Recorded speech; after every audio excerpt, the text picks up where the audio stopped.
Okay, welcome. Welcome to this New York Institute of Philosophy public lecture. I'm Rob Hopkins, the chair. That's my chair, actually, Kieran, but that's okay. I am the chair of the department, and I'd like to have my chair. The New York Institute of Philosophy is a research center housed within the department that sponsors multi-year research projects, workshops, conferences, and sometimes, as today, public lectures. So that's what we're about to enjoy, and to start the pleasure, I'm going to ask my colleague, Professor Jessica Moss, to introduce today's speaker.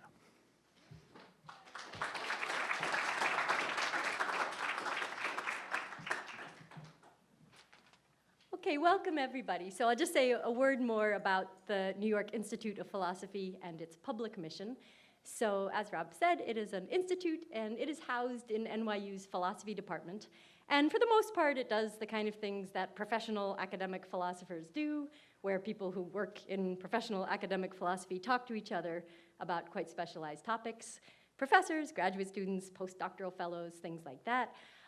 But at least once a year, it likes to have an outside face. And in fact, more often, we do also have an outreach program where we bring philosophy to, say, 12-year-olds in West Harlem with the help of pizza, generously funded by the New York Institute. But we also like to have a lecture once a year of public philosophy to try to turn outward from academia and bring that to the public. Now, you might think that that's an interesting radical thing for philosophers to do. We'll hear quite a lot more about this in a moment, but as someone who studies Plato, I want to say Plato is thought to have been at least one of the first to use the word philosophy. And he has Socrates, his character, say, "I do philosophy all the time." And then he explains what he means by that. I go around and I talk to anyone who will listen, and I try to convince you to examine your life and to care about pursuing wisdom. So philosophy, at least at its roots, was not this kind of inward-looking specialized academic thing, but this outward, anybody who will listen. So thank you for coming and being some of the people who will listen. I don't have much more to say about what public philosophy is, but that's okay because we have brought in a professional. So it is my great pleasure to introduce Kieran Setiya. So Kieran is a very eminent philosopher working mainly in the areas of ethics and the philosophy of action, epistemology, and the philosophy of mind. Kieran is now a senior professor at MIT, which has one of the best philosophy departments in the world. And before that, he was at another great philosophy department, the University of Pittsburgh, where I had the great fortune to be his colleague. And Kieran is the author of some incredibly well-respected and influential works of academic philosophy. He has 3 books in the area of ethics and philosophy of action. There's Reasons Without Rationalism, Knowing Right from Wrong, yes, and Practical Knowledge. That last is a collection that came out recently from Oxford University Press, a collection of many of his excellent articles. Now, I had thought that people only get collections of their articles when they're sort of nearing retirement. Kieran was maybe, just about 40 when this happened. And that leads me to my next theme, which is that Kieran has always been precocious. So I believe he maybe started college at the age of 16. When we were teaching at Pitt, a lot of the graduate students resented him because they were about 10 years older than him. They loved him too, though. But as part of that precocity, just maybe, long before 40, Kieran got a real head start on an important part of life for everybody, the midlife crisis. And fortunately for us, he not only had a midlife crisis, but he also had really insightful and fascinating and wise, beyond his years, and helpful philosophical thoughts about it, which he wrote up for us in a book called Midlife, A Philosophical Guide. If I had images, I would have an image. There's a great cover of a glass half full. This is a wonderful book that you can buy in bookstores everywhere, and I highly recommend it. It's been translated into more than 10 languages. It is one of the 100 top-selling books on Amazon in Spain, I've just been told. But it's been wonderfully reviewed all over the place. The Guardian and the New Yorker and the Economist and the LA Review of Books and the New York Times has published some, and there are many, many wonderful responses and reviews. I highly recommend it not only as a book for you to read, but also when you need a birthday present for someone of a certain age who has a slight sense of humor. But it really is a wonderful and wise book. And it draws on philosophy and it draws on literature to answer one of the big questions of life, which is how to deal with the issues that face you when you are of a certain age. And one of the things you realize, and this is one of the themes, but one of the main themes of the book, is that there are certain decisions you've made now that have closed off certain possibilities. There's certain things that you might once have wanted to do or be that you now never will. And Kieran writes about, as a young person, having maybe wanted to be a doctor or maybe wanting to be a poet, and how those are choices that he abandoned, and that's not the life he lives. So he lives a wonderful life as an incredibly eminent academic philosopher at a wonderful department with many devoted students. He has a wonderful wife and child, and yet those are lives he has to say goodbye to. And the book is not a midlife book that tells you how to change your life by getting a new job or a new spouse or a new car. It's a book instead that tells you, drawing on the wisdom of Aristotle onwards, how, and particularly the wisdom of Kieran, how to draw on philosophical insights to accept and understand the life that you do have, and in particular to think about how it means not to have these other possibilities.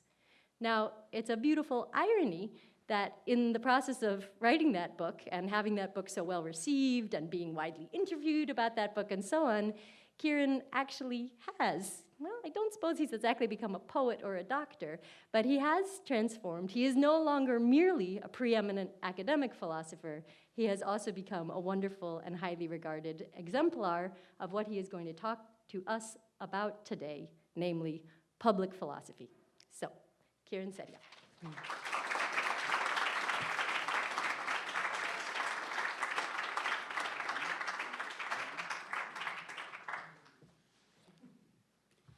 Thank you very much. Thank you all for coming, and thank you very much to the New York Institute of Philosophy for doing what it does, and in particular for inviting me to talk today about public philosophy. You may be wondering, what is public philosophy? So let me give you some examples. This event, possibly, is going to count as public philosophy. There's the New York Times column, The Stone, which often features short philosophical essays. The New Statesman just started a column of philosophers. It's increasingly common to see in just the regular op-ed pages of newspapers essays by philosophers about issues of current interest. There are books like How to Be a Stoic, The Logic of Misogyny, How Fascism Works. There are events like the Brooklyn Night of Philosophy and Ideas. There are philosophers increasingly appearing on radio and TV talking about contemporary issues. So that's, broadly speaking, the topic I'm going to be addressing today. I'm going to start by confessing my discomfort with the phrase public philosophy, with its sort of subtle echo of public indecency or public urination, sort of the suggestion that we're doing in public something that should properly be done in the privacy of one's own home. But on second thoughts, it occurred to me that might be a deliberate illusion, because after all, some of the original public philosophers, Diogenes and the Cynics, would shit and masturbate and fuck in public. And perhaps the phrase public philosophy is designed precisely to remind us of that glorious history. Now, in saying this, I'm using the phrase public philosophy in one of the meanings distinguished by my source, my authority, Wikipedia, which is, distinguishes two meanings. One is public philosophy as doing philosophy in public for a non-academic audience. Wikipedia mentions another meaning, which is public philosophy as philosophy applied to issues of public interest, especially topical ones that have to do with matters of social and political urgency. And those meanings are often conflated or sort of run together, in part because a lot of philosophy that is public in the first sense, sort of aimed at a wider audience, meets both definitions. It's also public in the second sense. It is aimed at issues of social and political urgency. It is, in effect, philosophy as social and political engagement. And so in the shorthand I'm going to adopt, for today at least, I'm going to call philosophy that's public in both senses activist philosophy.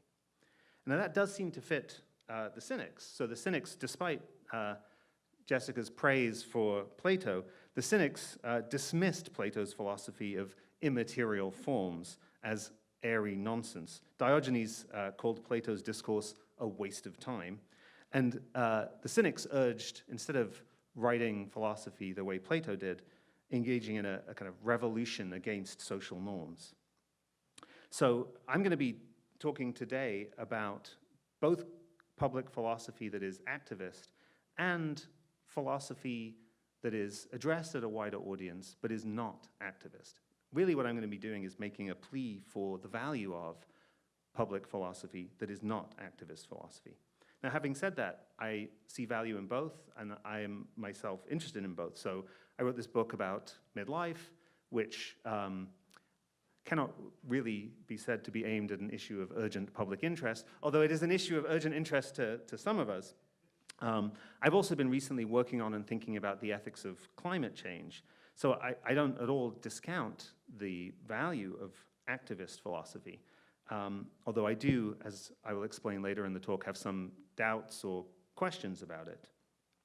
I will say, as a brief digression, there is one kind of public philosophy that I do wish to denounce briefly, which is the phenomenon of successful philosophers who've reached a certain eminence on the basis of careers supported by the open-mindedness and generosity of their colleagues, writing public denunciations of philosophy in which they announce that the work of all their colleagues is garbage. That is a kind of public philosophy that the value of which I will certainly not be defending. But I think both activist and non-activist public philosophy, I'll leave you to fill in the names of those people. I'll pause briefly for you to remember them. Anyway, so I'm going to be talking about the value of non-activist public philosophy, in part because I think the value of non-activist public philosophy is less often appreciated, and the case for it is less often made. And just an example of the kind of tendency for philosophers thinking about public philosophy to focus on its activist dimensions. A recent essay on the APA, the American Philosophical Association blog by David Johnson, included this quote: "As far as I'm concerned, if a piece doesn't address an issue of current potential civic concern, it's not worthwhile as public philosophy." And I want to resist that narrowing of our sense of what philosophy can and should be for a wider audience. So I'm going to work towards some conclusions about this topic by doing some philosophy in connection with a case study that I will explore at length, the cautionary tale of an iconic activist philosopher, John Stuart Mill. So, John Stuart Mill, here he is, was born in 1806. He was the son of James Mill, who is a Scottish historian, political economist, and philosopher. James Mill was a disciple of Jeremy Bentham, who was the first great utilitarian in moral philosophy. So his idea was that the right action is the one that produces the greatest happiness of the greatest number. James Mill met Bentham in 1808 when his son was 2 and was an immediate convert. And on the principle that charity begins at home, he decided to use his son's life and his son's education as an experiment in the greatest happiness of the greatest number, in the maximization of utility. He decided that his son would become an instrument for the maximization of the general happiness. It was an education or an experiment that Isaiah Berlin would later call an appalling success. So it was a success because John Stuart Mill did go on to be probably the most influential British philosopher and public intellectual of the 19th century, and an important social reformer. Appalling for the loneliness and deprivation of his early years. So he was sheltered from interaction with other children by his father, and he was educated at an alarming rate. So John Stuart Mill learned Greek at age 3. He was reading Plato by 7. He learned Latin at 8. He was reading Newton's Principia at age 11. His teenage years were spent on logic, political economy, psychology, and law. By the age of 15, he was finally ready for philosophy, and at that point, he started reading Bentham. And then, at the age of 20, already an accomplished thinker in his own right, John Stuart Mill had a nervous breakdown. When he describes his nervous breakdown later, he does so in terms that are at once stark and rather puzzling. He says, "I was in a dull state of nerves, such as everybody is occasionally liable to, unsusceptible to enjoyment or pleasurable excitement, one of those moods when what is pleasure at other times becomes insipid or indifferent. In this frame of mind, it occurred to me to put the question directly to myself. Suppose that all your objects in life were realized, that all the changes in institutions and opinions which you are looking forward to could be completely effected at this very instant. Would this be a great joy and happiness to you?" And an irrepressible self-consciousness distinctly answered, "No." Why? Why would the achievement of your deepest desires become a matter of indifference, leave you feeling empty in this way? What had gone wrong in Mill's life? Now you might say, what had gone wrong in Mill's life? So many things had gone wrong in Mill's life. So he had this domineering father who had imposed on him a life project that he had not, in some sense, really chosen for himself. He had lived a childhood of isolation and deprivation of social contact. He had this sort of limitation of close relationships. There are all kinds of reasons why Mill might have been depressed. What I want to look at, in particular, though, are the diagnoses of Mill's breakdown that he himself gives in his autobiography, which is one of the great works of public philosophy. So in the chapter of his autobiography where he talks about his nervous breakdown, he asks himself, what can we learn about how to live a decent life, how to live a good life, from the fact that I was left in despair at this point in my development? And he suggests two diagnoses of what went wrong. So I want to talk about both of them. He says there were two marked reversals in his thinking, two things he sort of discovered on the basis of his nervous breakdown, and that helped him to recover from it. So here's the first. He says, "I never indeed wavered in the conviction that happiness is the test of all rules of conduct and the end of life, but I now thought that this end was only to be attained by not making it the direct end. Those only are happy, I thought, who have their minds fixed on some object other than their own happiness, on the happiness of others, on the improvement of mankind, even on some art or pursuit, followed not as a means, but as itself an ideal end. Aiming thus at something else, they find happiness by the way." This is an idea that has come to be called by philosophers the paradox of egoism, the idea that the exclusive pursuit of one's own happiness turns out to be, frustratingly, an impediment to happiness. It's an idea that goes back at least to Joseph Butler in the 18th century, and subsequent philosophers have developed it in various ways. It's also been an idea that recent work over the last few decades in psychology has suggested is onto something. So the sort of key idea here is that a crucial condition of happiness is caring about things other than oneself. That doesn't necessarily mean you have to be altruistic. What you care about might be baseball or philosophy or particular people, sort of your loved ones, not humanity at large or the greater good. As you care about those things, the potential sources of happiness in your life, although also the sources of vulnerability, grow. So I think this is an interesting idea. I don't want to spend too much time on it, though, in connection with Mill, because it's such an odd diagnosis for him to make of what happened to him. After all, Mill's problem was surely not an undue devotion to himself. It wasn't that he was too concerned with his own happiness. He had been brought up to think that his role in life was to promote the greatest happiness of the greatest number. If anything, his problem was the opposite of this. And so, in fact, it's tempting to cite in connection with Mill's breakdown not the quite well-known paradox of egoism, but the much less discussed paradox of altruism. I'm going to suggest that this, while not exactly right, points us in a much more fruitful direction. So I want to start with a quote from one of my heroes that, unfortunately, it's going to be my responsibility to criticize. So this is Jackie Robinson saying, "A life is not important except in the impact it has on other lives." I believe that is the quote that is on his gravestone. And it's indeed inspirational. Unfortunately, it threatens to be incoherent.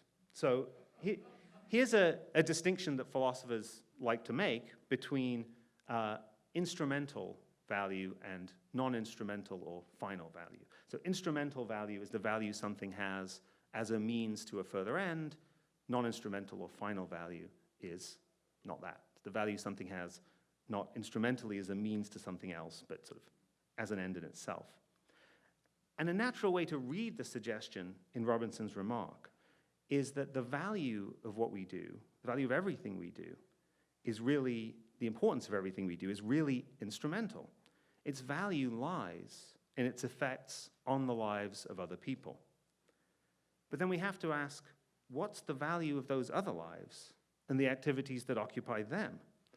If it too is merely instrumental, if its value depends on its effects on the lives of other people, and the value of those effects depends in turn on the effects of those lives on other people, and their value depends in turn on their effects on other people, we'll end up with a kind of perpetual deferral of value in which nothing really matters at all. This is something that Aristotle worries about or notes as a problem at the very beginning of his Nicomachean Ethics, which I'm going to come back to later on. He says, if the explanation of value were always in this way instrumental, quote, the process would go on to infinity, so that desire would be empty and vain. Another way to put this is, it's only if human life matters in itself, apart from its effects on others, that there's any point in altruism. There's value in acting on behalf of others only if there's value in other non-altruistic activities too. If altruism is the only thing that matters, then nothing matters. Life is not worth living. To put it more succinctly, here's a quip attributed to W.H. Auden. The poet is capable of every conceit but that of the social worker. We're all here on earth to help others. What on earth the others are here for, I don't know. So it's not a crazy thought that Mill's development had been warped by a kind of self-denial that left him with sort of little real conception of the positive goals of altruistic endeavor, that he really was the social worker to Auden's poet. Now, I think this is pointing us in a fruitful direction. I don't think it's exactly right, and I'm going to try to get a bit clearer about why. It's not exactly right because I don't think there's any reason to suppose that Mill ever had doubts about the non-instrumental value of meeting human needs, the sort of aim of social reform. I don't think there was any point at which he thought reducing suffering was only valuable if it had some further effect. He thought of that as an end in itself, as having final value. He was never in the position of the executive in this New Yorker cartoon who asks, granted it would save countless lives, but to what end? So I don't think Mill was ever quite in that bad a position. But I think there is still something in this idea of a paradox of altruism, in the idea that Mill's obsessive attention to social reform left a void in his conception of happiness. And that, in fact, is what Mill himself came to believe. So what I want to do is turn an eye to what he calls the second great reversal in his thinking, a diagnosis of his breakdown that sounds a quiet, unmarked echo of Aristotle. What Mill calls the other important change, the second sort of great change in his opinions, was that, as he puts it, quote, for the first time, I gave its proper place among the prime necessities of human well-being to the internal culture of the individual. And he meant by that the expression and refinement of human feelings in the appreciation of art. Now, people occasionally make fun of the aesthetic merits of Mill's own writing. His fellow Victorian Thomas Carlyle, to whom Mill in fact credits the paradox of egoism, wrote to a friend in 1872 and said, quote, you have lost nothing by missing the autobiography of Mill. I have never read a more uninteresting book, the autobiography of a steam engine. And I have to say, I think that is a little harsh. I actually think, at least in the chapter where he's talking about his nervous breakdown, Mill's account of what happened to him is both philosophically interesting and quite moving. Here is a description that he gives 2 years after his breakdown of reading the poetry of William Wordsworth. He says, what made Wordsworth's poems a medicine for my state of mind was that they expressed not mere outward beauty, but states of feeling and of thought colored by feeling under the excitement of beauty. they seemed to be the very culture of the feelings which I was in quest of. In them, I seemed to draw from a source of inward joy, of sympathetic and imaginative pleasure, which could be shared in by all human beings, which had no connection with struggle or imperfection, but would be made richer by every improvement in the physical or social condition of mankind. From them, I seemed to learn what would be the perennial sources of happiness when all the greater evils of life shall have been removed, and I felt myself at once better and happier as I came under their influence. So he goes on, there have certainly been, even in our own age, greater poets than Wordsworth, but poetry of deeper and loftier feeling could not have done for me at that time what his did. I needed to be made to feel that there was real, permanent happiness in tranquil contemplation. So the question I want to address here is, what exactly was it that Mill learned or thought he had learned about the value of art? And what does it tell us about the value of philosophy and about the value of public philosophy in particular? To make progress with this question, we're going to go back further in history to Aristotle, the great champion of tranquil contemplation. So a very sort of puzzling fact about Aristotle's Nicomachean Ethics is this. This is sort of the main treatise in ethics that if you take an undergrad ethics course or a history of ethics course or a course on Aristotle, you will read. The Nicomachean Ethics spends 9 books, it's sort of divided into chapters called books, 9 books on the practical virtues. So courage, temperance, justice. There's a long discussion of friendship. The idea of practical wisdom is central. And then in book 10, Aristotle suddenly turns around and demeans the practical life in favor of the life of pure intellect. He says, at best, that the life of practical virtue is sort of a second-rate thing. It's sort of, number 2 on the list of good lives. But number 1 is the life of theoretical virtue, of pure intellect. What is going on? Why does Aristotle say that?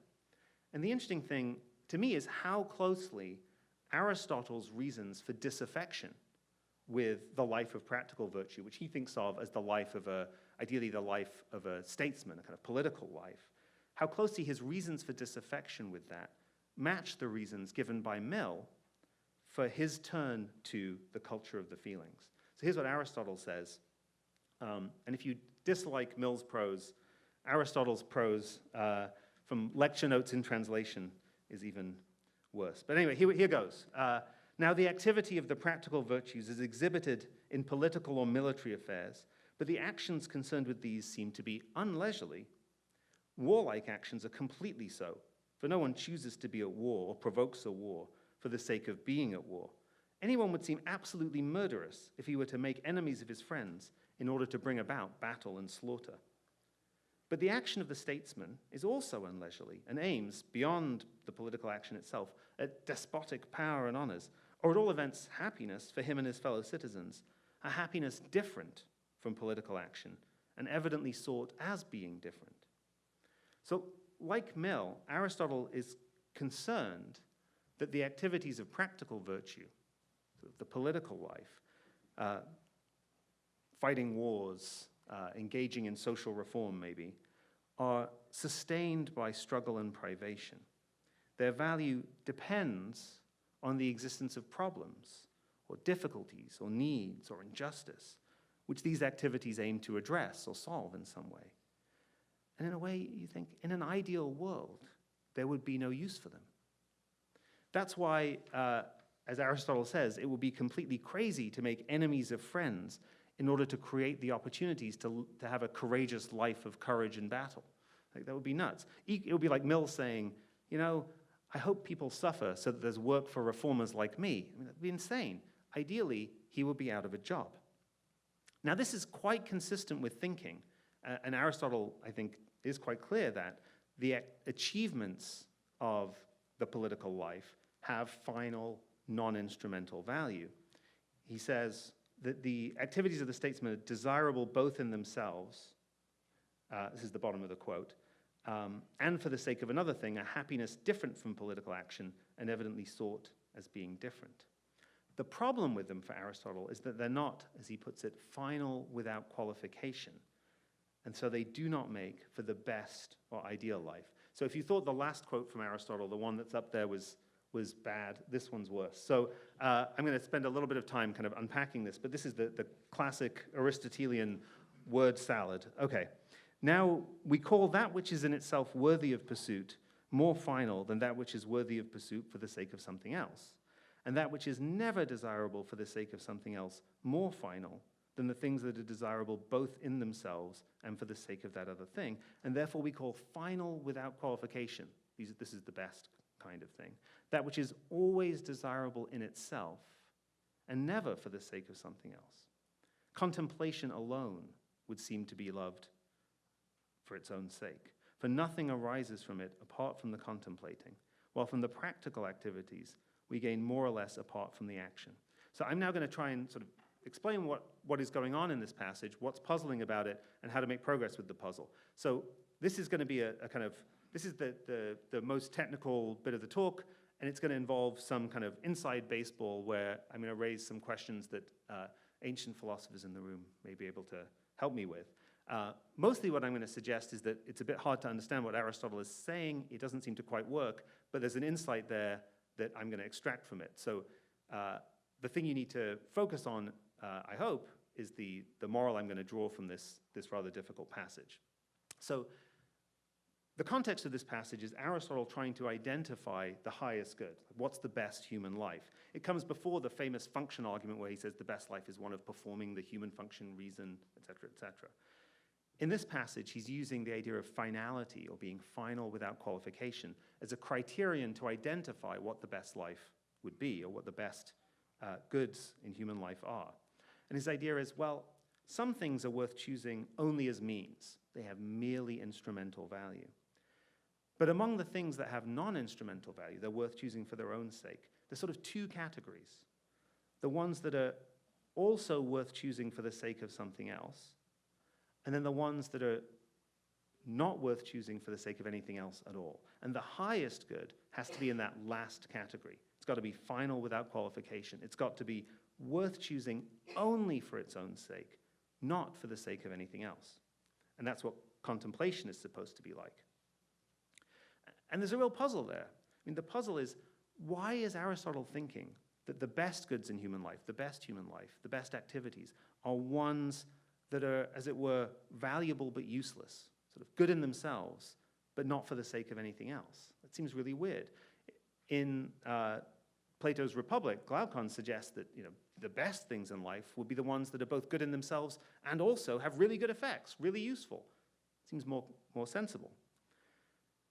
One way in which you might try to figure out what Aristotle is getting at here is by suggesting that when he talks about one thing being valuable for the sake of something else, he's not just thinking about instrumental value, being a means to something else. He's talking about derivative value, like where it gets its value from.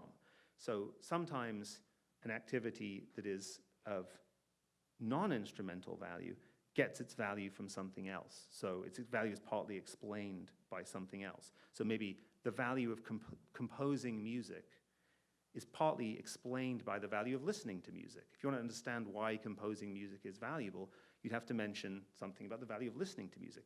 But that's not to say that the value of composing music is purely instrumental, that its value is exhausted by its contribution to future listening.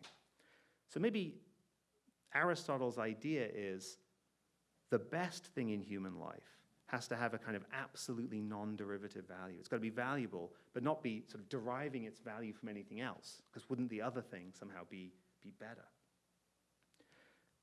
But I'm not really convinced that that's right, that the ideal life would be one of activities whose value is totally non-derivative.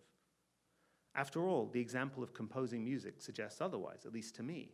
The fact that the value of composing music is partly derivative, partly understood in terms of the value of listening to music, doesn't seem to me a good reason to conclude that the best life would not involve composing music, but merely listening to it.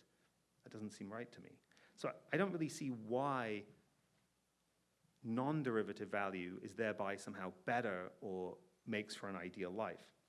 There's a kind of mistake in the vicinity that it's tempting to make, which is the mistake of thinking that if something's value is derivative, the value of B is derivative from A, adding B can't add anything to the value of A. And I think that's true when we have instrumental value. I think you don't add anything to the value of an end by pursuing it by ever more elaborate means. That's like the Rube Goldberg fallacy, that you somehow, you could make the end better by elaborate circumlocutions in how you bring it about. That doesn't seem right. But I think that's specific to instrumental value. In other cases, I don't see why something whose value is derivative can't add to the value of the activities that it derives its value from, or that its value is partly explained in terms of. In fact, it's not even clear to me why the best life couldn't be one of activities whose value,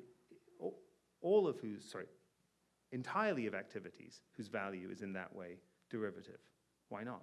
So in the end, I don't really quite understand why Aristotle thinks that the best life is one that's got to be, the best good is one that's final without qualification. So what I'm going to do is that annoying thing when a philosopher says, what Aristotle is trying to say, I remember one of my only ever encounter with the great philosopher Elizabeth Anscombe was when she talked about teaching a class in the US and teaching a class on Plato, and one of her students saying, I think what Plato is trying to say, and she interrupted to say, if Plato was trying to say something, he would have said it. So with due respect to Anscombe, I'm going to suggest that what Aristotle was trying to say could be expressed in terms of a distinction that that I'm going to draw between what I call ameliorative and existential value. So ameliorative value is the thing that it's easiest to get your head around. The thought is, for Aristotle, the value of political action is ameliorative.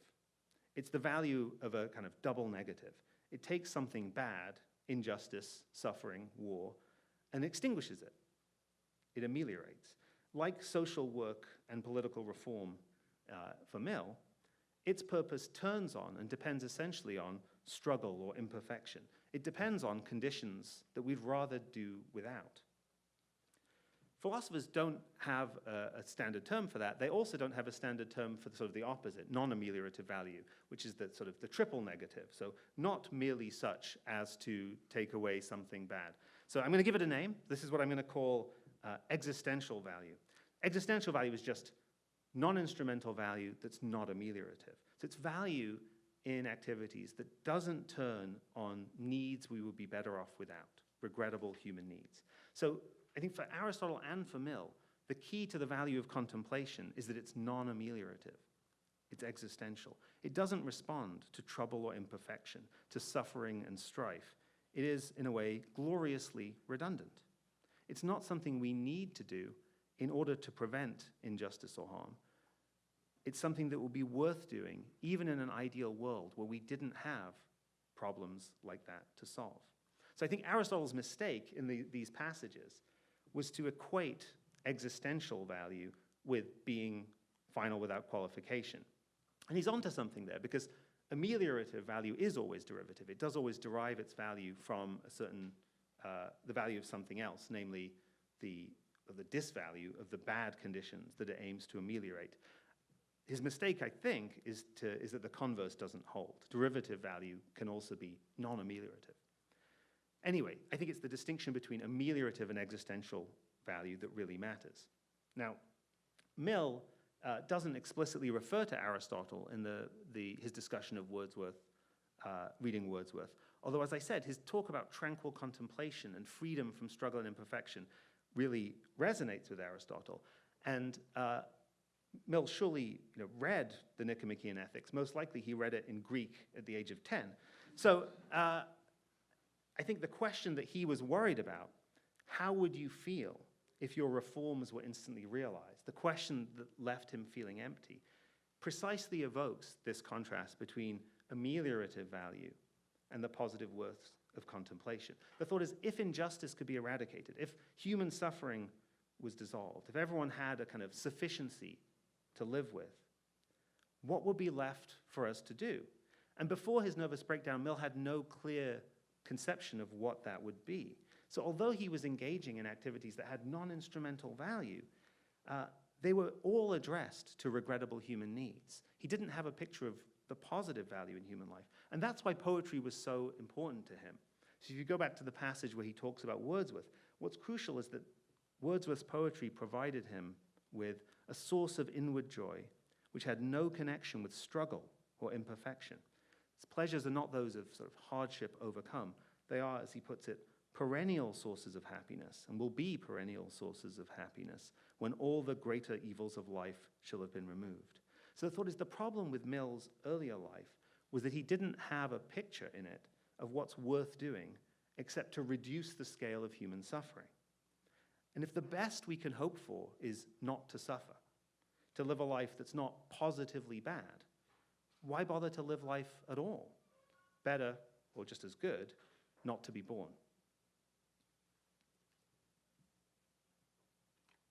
So what are these important activities that have existential, non-ameliorative value? Aristotle and Mill both suggest contemplation, although they seem to mean very different things by it. So, as I understand it, Aristotelian contemplation is something like an exercise of understanding that's possible once you've completed scientific inquiry and you can look at the sort of system of nature and God as the cause of everything and understand how it all fits together. It's reflection on the structure of the cosmos and its final causes. Mill, by contemplation, means poetic appreciation, more generally, the appreciation of art.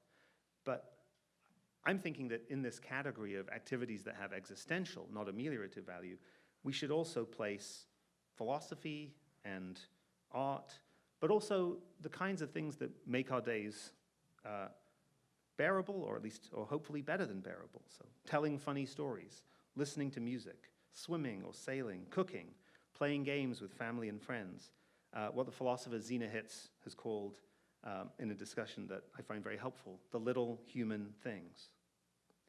Now, in philosophy, the kinds of projects that philosophers pursue that have existential value, if they have any value at all, which I believe they do, and we'll suggest in a minute, often projects in metaphysics about the nature of objects or properties or fundamental ontology of what exists, have a kind of existential value. Their point is not to solve a problem, it's to understand more deeply how the world works. The same is true of many questions in the philosophy of mind and language. Think of the paradox of the heap, the Sorites paradox, or think of philosophers who engage with inductive skepticism, wondering, how do I even know the sun will rise tomorrow?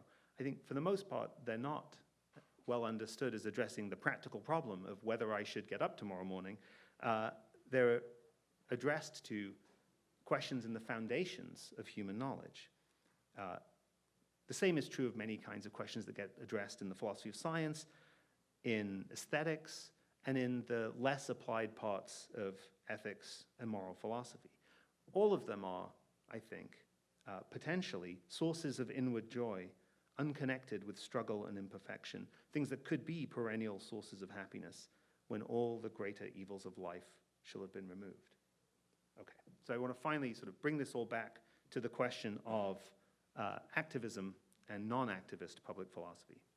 So what I've been suggesting is that there's this important distinction that is not often articulated between ameliorative and existential value, and that we should recognize activities that have existential value. We should acknowledge that that's a central kind of value that much philosophical reflection has, along with the little human things like telling jokes and listening to music and hanging out with friends. Now, I think that the challenge that I haven't really yet addressed, and I now want to sort of bring into focus, is, in effect, the question, well, so what? The idea of existential value is the idea of activities that would still be worth pursuing even in an ideal world. They don't just solve problems. But we're not living in an ideal world. So maybe it's true that if we were, we'd sit around doing non-activist philosophy. We would, spend our time listening to music, telling jokes, and hanging out with friends. What does that have to do with us in our actual conditions, in a world with human and political crises? In circumstances like these, shouldn't amelioration take precedence? And in a way, isn't that what Mill should have thought? Shouldn't Mill have said, well, yes, it's intellectually important for me to recognize that reading poetry has existential value. But that will be what people do when we've solved all the problems of the world. My life will be devoted solely and purely to amelioration. Why wasn't that the right response for Mill? Now, Aristotle takes apparently the opposite line. So Aristotle associates existential value, what I'm calling existential value, with the life of the gods, who don't have any need to ameliorate anything, and suggests we must not follow those who advise us, being men, to think of human things, and being mortal of mortal things, but must, so far as we can, make ourselves immortal and strain every nerve to live in accordance with the best thing in us.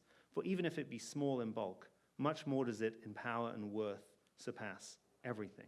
So Aristotle's suggestion seems to be, well, once you realize the special value of philosophy or anything that has existential value, it should take priority in your life.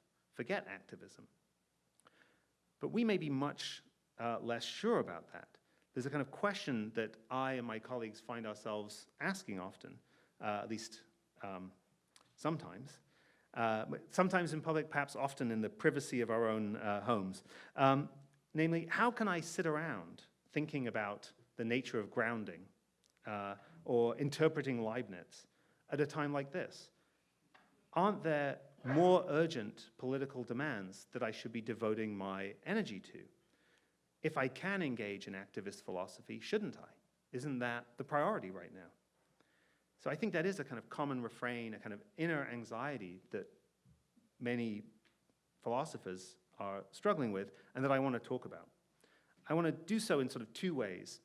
One is by talking about grounds for doubt about philosophical activism, or maybe putting this more neutrally, questions about philosophical activism that I think are not sufficiently addressed often by those who engage in it. But I also want to make a defense of public philosophy and of philosophy in general that is not overtly activist. So let me talk first about sort of questions about activist philosophy that I think philosophers should pay more attention to. I just want to start by backing up and saying there's a kind of background question here about whether and to what extent philosophers have social responsibilities as such, sort of responsibilities that go beyond those that citizens have in general. And it's not clear to me that philosophers as such do have those kinds of further responsibilities. If philosophers work on the metaphysics of composition or basic epistemology, it's not clear to me that they have that there's anything wrong with that, or that they have any kinds of social responsibilities that go beyond those of mathematicians or physicists. I mean, maybe there are responsibilities that come with being a member of the academy, being a professor, but not specifically with being a philosopher. Well, what about humanists? What about moral and political philosophers in particular? And arguably there, I think, yes, there are sort of obligations that fall on moral and political philosophers to address issues of urgent public interest. But they're sort of collective obligations. There's a question of collective action that needs to be addressed. So in a way, I think collectively philosophers should devote attention to these questions. The field should direct energy to them. But it's not the case that every one of us, every philosopher who works on moral and political philosophy should be focused on the more applied parts of moral and political philosophy. There's a question of how exactly this collective action problem gets resolved in the field, but I don't think individual philosophers should feel an obligation to work on activist topics. The second thing, and maybe the more important thing to say about activist philosophy, and this really, it's going to come across as one of those rhetorical questions that is really just a snipe, but it's a genuine question. I mean, the question that I feel like we need to think more about is, if the goal of a certain kind of public philosophy, activist philosophy, is to work for social and political change, is it actually an effective means? I mean, why not engage in other forms of non-academic activism? Why not just be an activist? Why be an activist philosopher? And I think that is a difficult and serious question for philosophy. As they say in operations research around MIT, what is your theory of change? Now, Diogenes seemed to have a theory, Diogenes had the theory, don't write arguments, enact the life you think people should live in public. Show them how it's done. Live in a barrel. Don't live in a house. Flout convention. Walk around with a lamp looking for an honest man in Athens. Confront others with their complacency in ways they can't ignore. Activist philosophy on that model would look a lot more like Occupy Wall Street than a New York Times op-ed about Occupy Wall Street. So I think there's a real risk here of fooling ourselves into thinking we're making a difference when we're actually not. And there's a risk of neglecting in the process what is special about philosophy and what it can do that other disciplines and other means cannot effectively do. And I want to reiterate, I don't mean to be pessimistic or making a case against activist philosophy. I think it's hard to predict its effects. Often they're surprising, and often the thought, well, I'll just try this and see what happens, is a perfectly reasonable one. But I do think the question is worth raising. I'm going to talk briefly about myself. So I said earlier on that I've been thinking about the ethics of climate change. That's an area where the potential, it is a topic of urgent, perhaps in some ways the most urgent topic of sort of public interest. But when I've tried to work on it in a more outward-looking way, what I find is that there's a very painful disconnect between the really interesting, deep questions in population ethics, or about future generations, or about climate justice, that attract me as a philosopher, and the actual political problems that need to be addressed to make a difference. What really matters is how can we enact meaningful policies in the face of the wealth and influence of fossil fuel corporations, both in government and in institutions like MIT, where I work. The kind of philosophy I do isn't really directed at those kinds of practical political questions.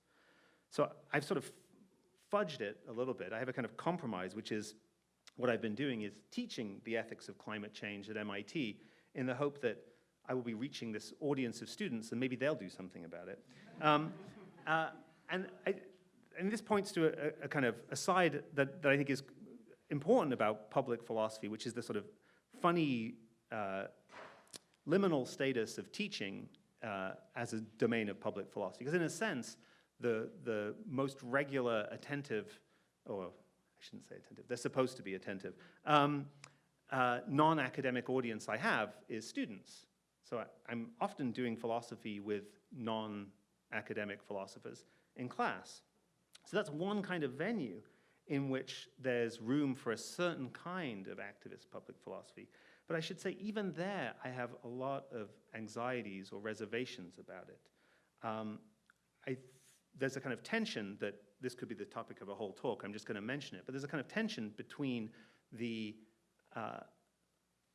professional obligations or the professional, how one ought to teach philosophy, the kinds of open-minded and non-prejudiced ways in which one ought to introduce philosophical questions, and the kind of activist goal of directing your students towards certain conclusions. I think that is a very difficult kind of thing to work out, and it places limits, at least on how comfortable I am being an activist philosopher in my teaching. I want to, I have time for a brief digression anecdote, was when Peter Singer was hired at Princeton, there was an outcry about his views about euthanasia.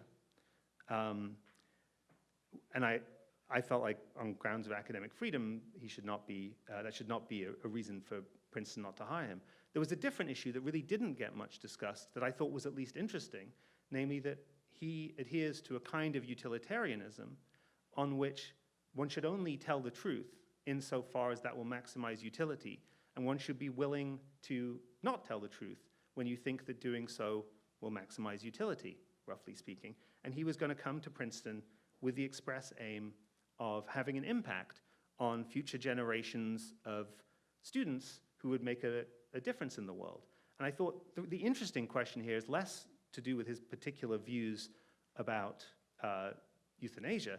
The issue is about, the thing I wanted to think about was the question of how to square his views about in moral philosophy with the kind of obligations and role of teaching philosophy in the way I think one ought to. So that's just a case where, to me, this question of how far it's okay to be an activist in one's teaching sort of came into view, and I've been haunted by it since then. So that's about me. Okay, back to the challenge. So the challenge is, okay, these are times of, in many ways, times of political and human crisis. How can we focus on the existential value of philosophy in this kind of crisis? There's sort of two kinds of answers you might give. One is just, well, I have a prerogative to. I have a right to live my life in my own way. I'm not obligated to spend my time producing the greatest happiness or the greatest number. I don't think utilitarianism is true, so get off my back. But there's also a kind of anxiety or question that's not addressed by just saying, well, I have the right to do what I want with my life, which is, are there good reasons to focus on philosophy that has this kind of existential value, this less applied kind of role? And how strong are those reasons? And I think part of the reason why that question can seem so nagging for philosophers like me has to do with a kind of tendency to think initially of that question in individual rather than collective terms. For me, the answer to that question, why focus on, why do philosophy of this non-activist kind, and why share it with a wider public, comes into better view when I think of it in social terms or collective terms. When I think collectively, should there be, does there need to be, how important is it that philosophy in its non-applied forms continue to exist? What would a future be like in which the existential value of philosophy, doing philosophy out of curiosity, not in order to solve problems, was somehow forgotten, was no longer something that there was support for or the possibility for? A future in which no one works on the existence of numbers, or why there's something rather than nothing, or how can we know anything at all? And I think that future is a very dismal one in which the potentialities of human life and the possibilities of human flourishing have been gravely diminished. Now, philosophers are prone to overstate how bad that is. You will find philosophers, not to diss Socrates again, saying the unexamined life is not worth living, suggesting that life without philosophy would not just be missing something, but that no one would be capable of flourishing at all. And in fact, my hero Diogenes said something similar. He said, to one who said, I'm ill-suited to philosophy, he replied, then why live at all if you have no interest in living well? To manage our lives properly, we need either reason or a rope. And that I think is an overstatement. I think philosophy can be an important part of human flourishing. I don't think it's essential to it. I think, here's my other hero, Iris Murdoch, insisting that a fact that philosophers tend to forget is the fact that an unexamined life can be virtuous.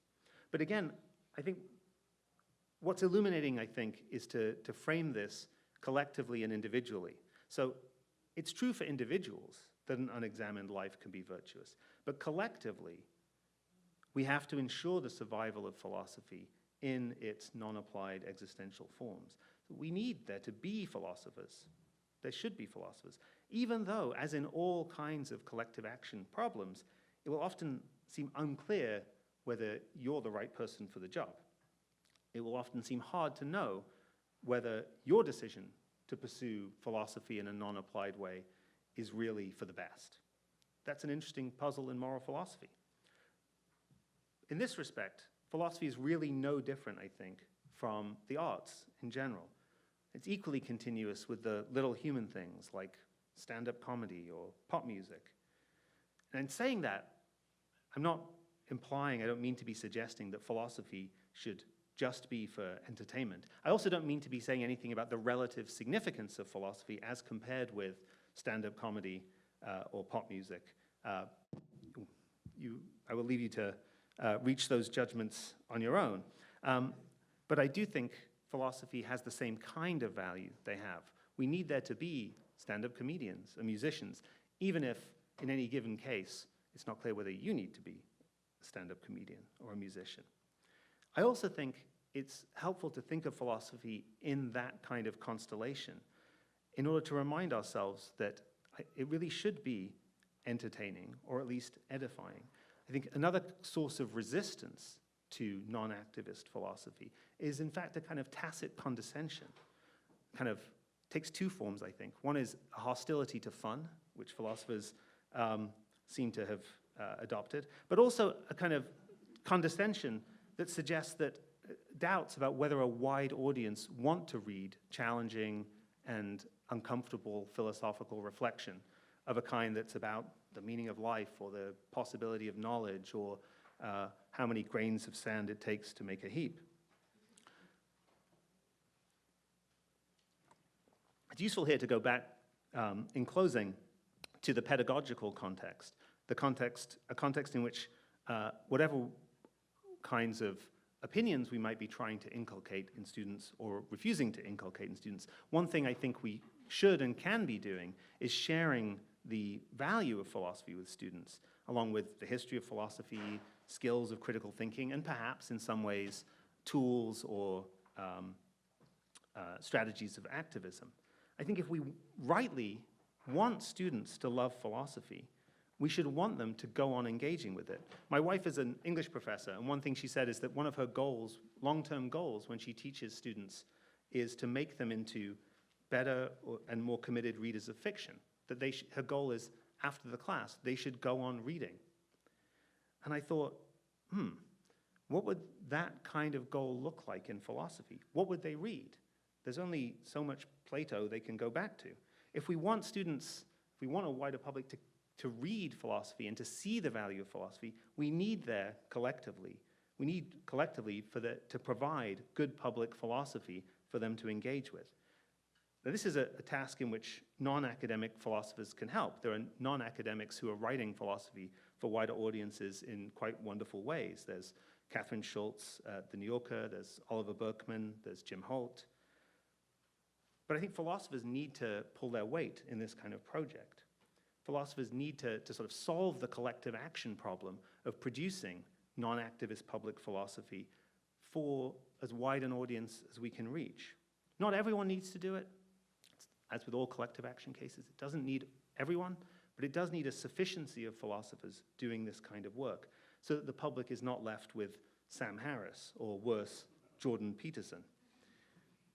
Now, at this point, in fact, the line between existential and activist public philosophy starts to blur, because there is an activist point in the end to public philosophy that focuses on addressing questions that are not directly applied, focuses on its existential value, namely that it's a way of inviting people to see, hoping that an audience will come to see the value of philosophy and why it's worthy of our collective support.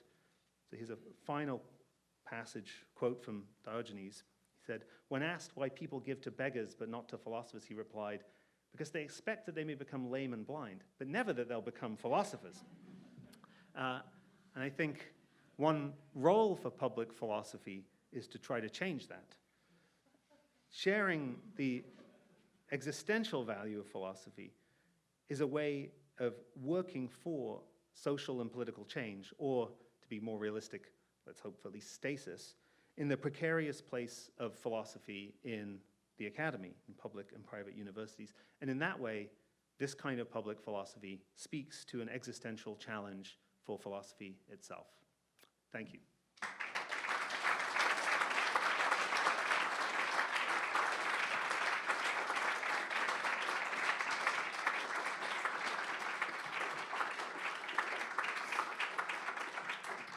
I'm going to take the mic off. Thank you, Kieran, for that wonderful lecture. So there's plenty of time for questions. We have 2 microphones, many people in the audience.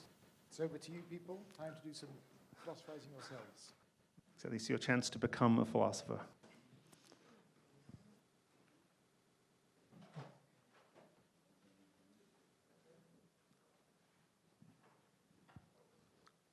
Just on the distinction between ameliorative and existential value. There's a way of hearing, what you were saying. So these are sort of two fundamentally different sources of value. But I was wondering about the idea that amelioration itself can have existential value. I mean, after all, those things, those activities you say have existential values, whether it's thinking or curiosity or pottering about and so on. I mean, well, it's reasonably plausible that helping others is one of those things that has not only ameliorative value, but existential value.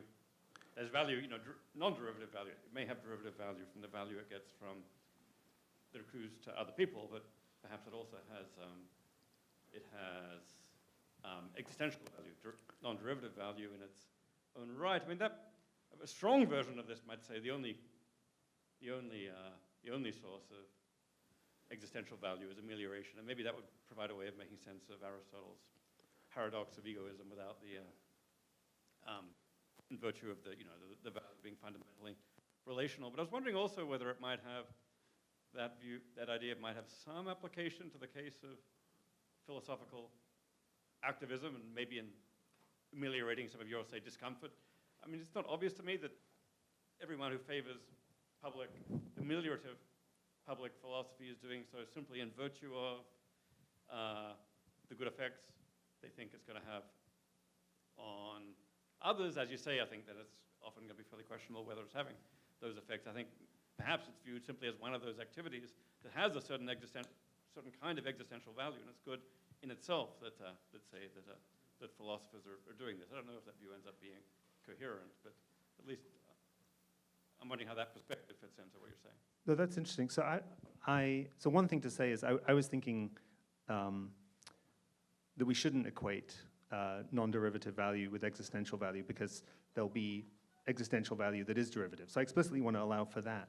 And the other thing I think you're right about that I want to agree is that often there are exercises of doing philosophy in private or public that have both kinds of value. They're in some way addressed at solving some regrettable need, and even if there weren't that need, there would be some other aspect of them that would still be valuable. I think the other issue you're raising is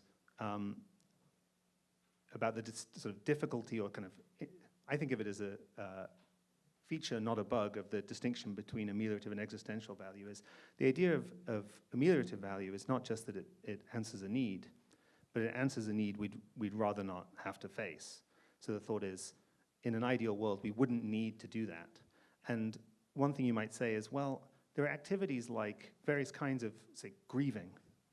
You might think, well, grieving is a response to something bad, kind of, someone dying, but it's not clear that it's a response to something bad that we'd rather do without. It might be that we end up thinking, rightly, that this is one of those bad things that we're better off with. So I think the idea of needs that are not needs regrettable, the idea of human needs that we'd rather have than not have, is one that will put things that you might have thought were merely ameliorative value into the category of things that have existential value. Also, you might think the human need for comfort or company.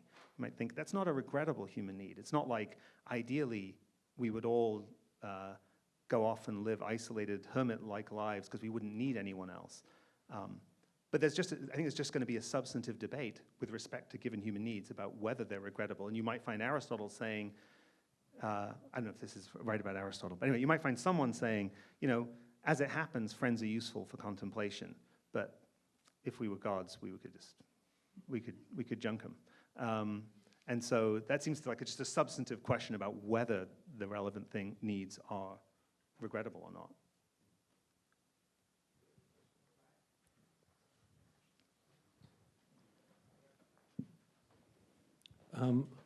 Mill was miserable, and internally he had struggle and imperfection under the principle sort of like all life is suffering.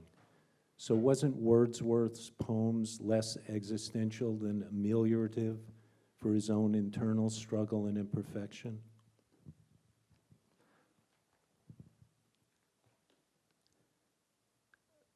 So it's true that for Mill, Yeah, I mean, I think this is maybe related to David's question. So it might be that reading Wordsworth's poetry is playing more than one role in Mill's life. So one role is ameliorating a kind of depression that it would be better that if we might think, ideally, he would never have crashed into depression in the way that he did. On the other hand, it also had a kind of value that even after that problem had been solved, it would continue to have. So this might just be a case, as I think one way to think about what you're suggesting is this is a case where an activity in relation to Mill both solved a regrettable need and had a value that persisted after that regrettable need had been addressed. That need is a recurrent need for all people. Well, then I think so there's two issues. There's the regrettable, you might think having a nervous breakdown is not a thing that all people need to go through. That's a regrettable feature of Mill's life. We might reasonably hope for a life in which people don't have the degree of trauma that Mill went through. On the other hand, there's the need for poetry, or the sort of desire for the kind of the need, the recurrent need to engage with art or philosophy or some source of existential value. But that's where I would say, if that's how we're thinking about it, we're not thinking of this value as ameliorative because the needs to which it's responsive are not regrettable. What we're thinking is there's certain kinds of needs that we don't want to put in, that we wouldn't, even in an ideal world, wish not to have. Even in an ideal world, we'd want to still need to engage with poetry. I think that's the thought. The hard questions that are, I think, raised by Aristotle's discussions at the end of the Nicomachean Ethics are whether we should think that way or whether we should say, well, no, ideally, we'd be the kind of people who don't need to engage with any of these activities. We could take it or leave it. We want to and will.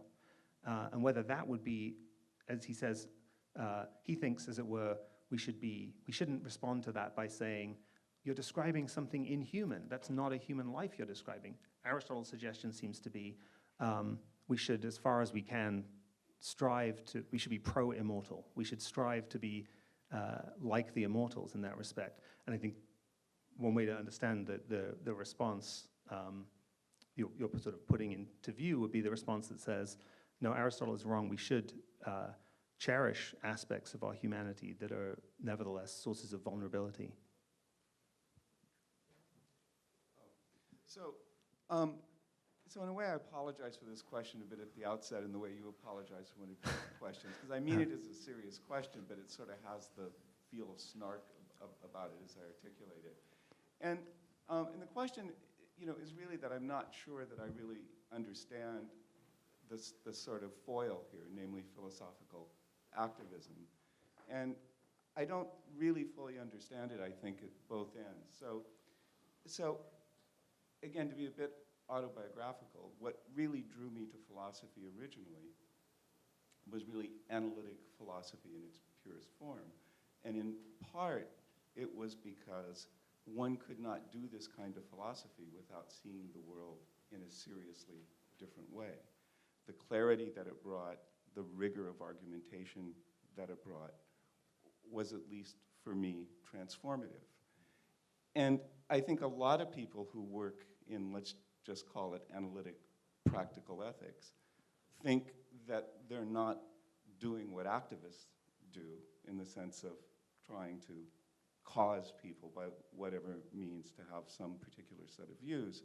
But whether the issue is abortion or whether the issue is euthanasia or whatever it may be, I think a lot of people simply think that if we think about these issues clearly and rigorously and analytically, for many people this is going to be transformative of their views.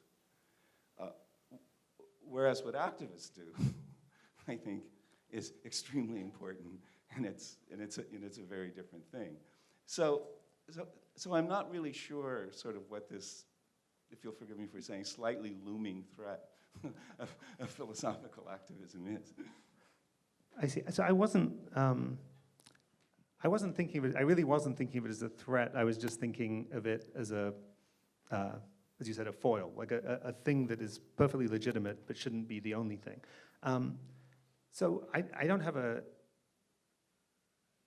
in a way, there's a kind of sociological question here, which I can only speculate about, is how much of the kind of work that people like Peter Singer or Jeff McMahon or Honora O'Neill, how much of the work they're doing are they thinking of as merely helping people to think more clearly in a way that it isn't intended to have, and it would be fine if it didn't have any practical upshot? My sense is that that's not what they're doing. That they think that they may think it has both kinds of value, but at least a significant part of the value they see in writing practical ethics or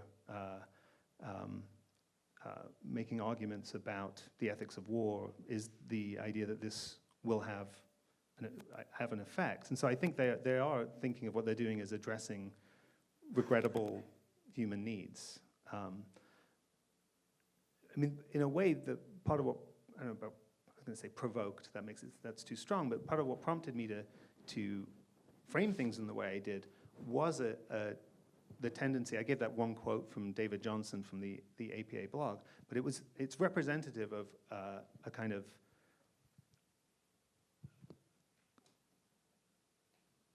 broader tendency anecdotally for philosophers to talk about public philosophy as if the only thing worthy of the name is philosophy directed at public issues of urgent social and political interest. And on the one hand, they will often say, well, yeah, that's just how I'm using the phrase. They'll sort of back off when you say, well, what about these other kinds of, what about many of the columns in the Stone are just about, let's go with the paradox of the heap again. They're just about philosophical problems, not about anything of political urgency, and they seem to find a readership. And often what people will do anecdotally when you press them on that is say, well, that's just not what I'm calling public philosophy. But I think there's a real danger there because in fact the phrase has now caught on in a way that gives it a certain kind of authority. So I think de facto not counting writing a New York Times op-ed about the paradox of the heap as public philosophy will have, if that doesn't get counted as public philosophy, it will be in effect a kind of devaluing of a certain kind of outward-facing work that I think we're at genuine risk of neglecting or devaluing.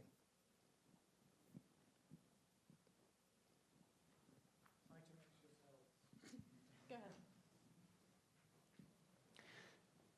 It sounds as though you're saying that part of the project of public philosophy is for people to value doing philosophy, and as they value stand-up comedy and music. And part of it is for people to actually engage in it themselves, to contemplate their own lives. And I wondered whether both are essential, or whether public philosophy will have succeeded if it gets people to value it but not do it, or to do it but not understand that they're doing it and not value it. In general, I'm a wishy-washy pluralist, so my answer is going to be, well, all of those things sound good. I'm not inclined to say, as some people maybe might, if what people are doing is just reading philosophers and thinking that was clever, that isn't really philosophy and it's not really of value.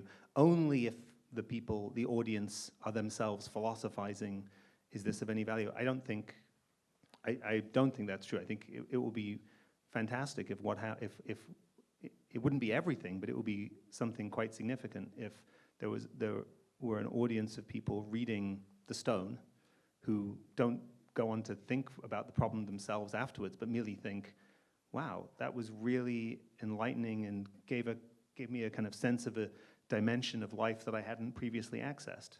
So the main thing I will say is I don't at all devalue the sort of mere consumer of philosophy. I think that's it will be a mistake to be the kind of purist who says, that's not really philosophy. Actually, this is directly related, so it's good that we're sitting next to each other. There seems to be something of an assumption, maybe in what you just said a bit, and near the end of your talk as well, that there are some who do philosophy and some who don't do philosophy. And that line maybe roughly tracks those who are professional philosophers and those who are not professional philosophers. And I wonder about that assumption. In particular, it seems to me like it's often a good way to get a student or a random wedding guest you've been seated next to understand the value of what you do, to get them to see that they already do something very much like it, and you're trying to do it maybe more rigorously or with more attention or something like that. So maybe another implication of this phrase, public philosophy, maybe another reason to dislike the phrase public philosophy, is that it has an implication that not everybody is doing this yet. Some people are doing it in private, but the others can be sort of brought into the fold if they see what's being done in private. Anyway, I just wanted to invite you to comment on that. That's really helpful. Yeah, no, that does seem like that would be a bad thing to convey. So I guess let me say explicitly, yeah, I wasn't thinking at all that philosophy is something that the pros do and others don't, unless given the special tutoring of the professionals. I mean, this quote that I do like from Murdoch, I think, is onto something. So there's a kind of very strong claim that philosophers will sometimes make, which is, well, you may think you're not doing, everyone is secretly doing philosophy.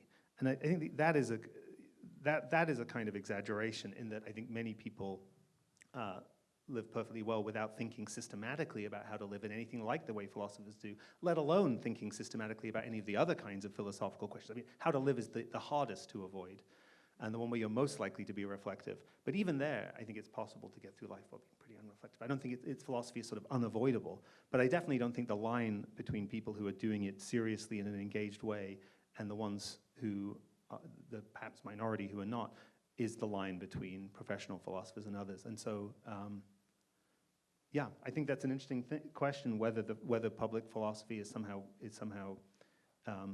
that phrase is somehow giving the wrong impression. I mean, one way to cancel that would be, one way to counteract that would be to say, I contributed to that impression by talking about public philosophy mainly from the perspective of how should philosophers do it.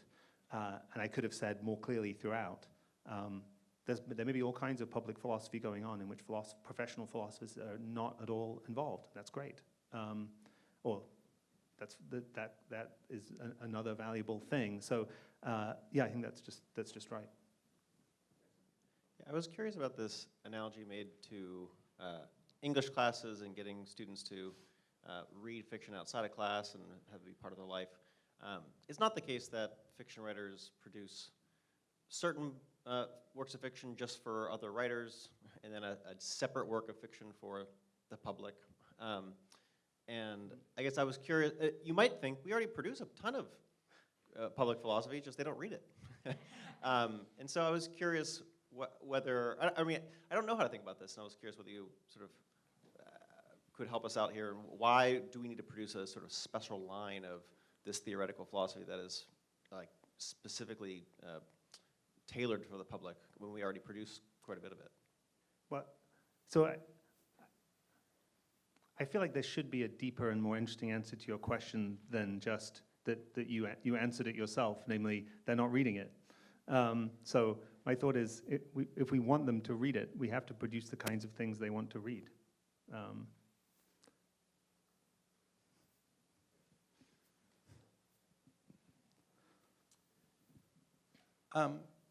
At the beginning of your talk, you commented on the fact that there seems to have been an explosion of public philosophy lately, more and more philosophers on op-ed pages and in newspapers and magazines and so on. And then at the end of your talk, you mentioned briefly the sort of precarious position of philosophy within the academy and perhaps the humanities more generally. And I just wanted to ask you to say a little more about the juxtaposition of those two things. And on one level, it seems puzzling. Why is philosophy suddenly enjoying this greatly increased public profile at the same time that its position within the university seems to be increasingly precarious? And you know, one answer might be, it's a coincidence, or and there's even, if I understood you correctly, there's sort of you might think, well, maybe there's a happy story where the rise of public philosophy helps to solve the precariousness of philosophy by generating more interest, and that trickles down to the universities. I wonder, sometimes in more paranoid moments, I wonder whether there's a more sinister story that is to tell, that is somehow the rise of public philosophy encourages the thought that philosophers are just more people with opinions. You know, you just read the op-ed pages and there'll be an article by this person and that person. Some of them are philosophers and they're just more people. They don't have there's nothing special about their ideas.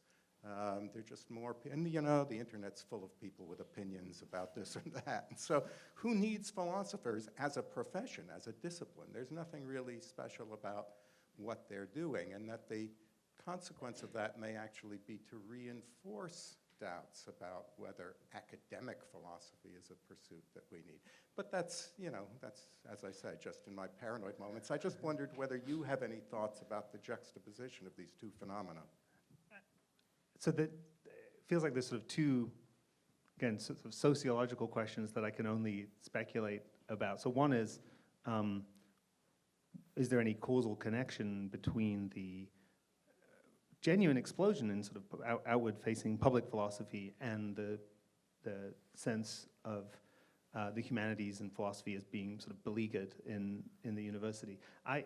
My guess, this is not something I could provide evidence for, I'm curious, is that there is a connection in that I think, and again, anecdotally, the outward-facing work is partly a response to the anxiety that we have failed to communicate the value of philosophy as well as we could.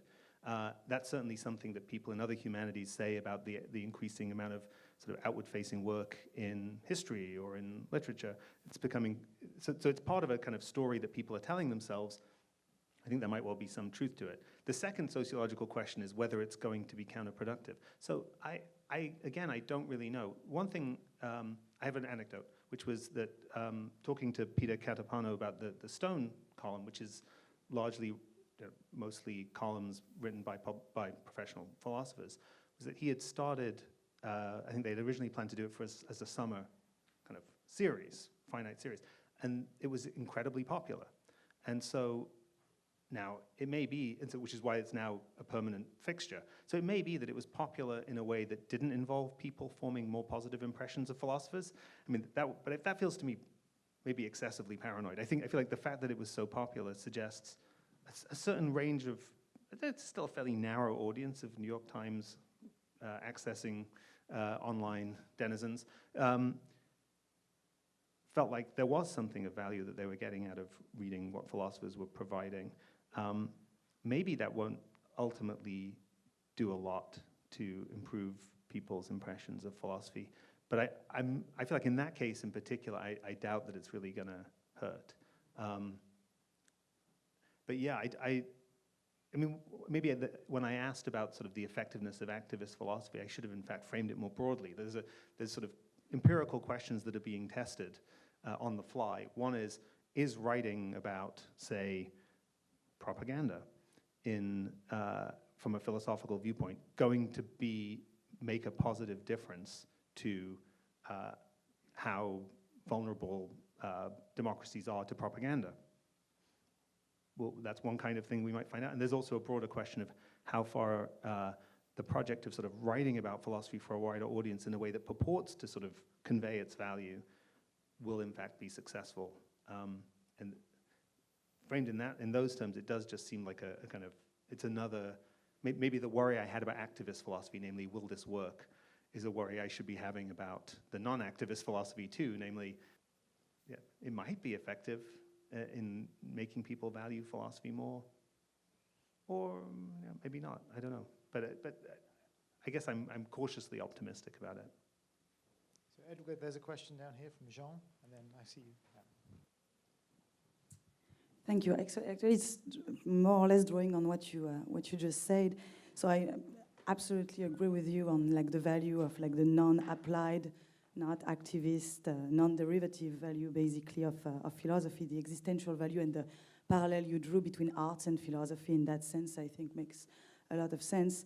But even if I agree with this non-applied, value of philosophy, we need to address really the question how to apply, public philosophy in a non-applied way, basically. So how do we concretely just, you know, it's just a remark. I don't know if you have, honestly, I was coming to this conference with a whole other, I'm very glad, this was absolutely great, but just I had the impression that we would speak more about maybe means of popularizing philosophy, which is something I'm sure, you know, maybe some of us were expecting, which is, I mean, a very tough subject as well, way more applied again. So, and so basically what, you know, one of the possibilities that we could address is also to create some kind of education for academic philosophers to actually be able to popularize philosophy, which is absolutely not done. And the huge gap between today the elite of you know, professional philosophers and the rest is actually alarming, despite this rise of public philosophy today. And so I think, I don't know if you have like maybe some ideas about like the obstacles to this possible popularization of philosophy, making it more accessible to, and I'm speaking really a wider audience, because you speak, oh yeah, students are already kind of a public, no, I mean, students are already privileged kids coming to university. You know? It's like, if we're speaking really about public philosophy, we have to face and not deny the huge diversity of the audiences we shall face. So yeah, just if you have a few words about this. So I think that's an excellent question. So I do think what seems to be true, this is the sort of optimistic thought, is that there's evidence that there are audiences who will consume public philosophy of a non-applied kind if it's presented in forms that are engaging and interesting. So it seems like there is an audience for public-facing work. I think the thing you're pointing to that's true and that I don't have a simple answer to is it's not part of philosophical training in undergrad or grad school or at any point really to learn how to produce that kind of work. In fact, writing, one of the things I discovered in trying to write the midlife book was how different the editorial voice was when I was trying to write that book. The editorial voice in my head when I write for my colleagues is, no, there's several objections to that.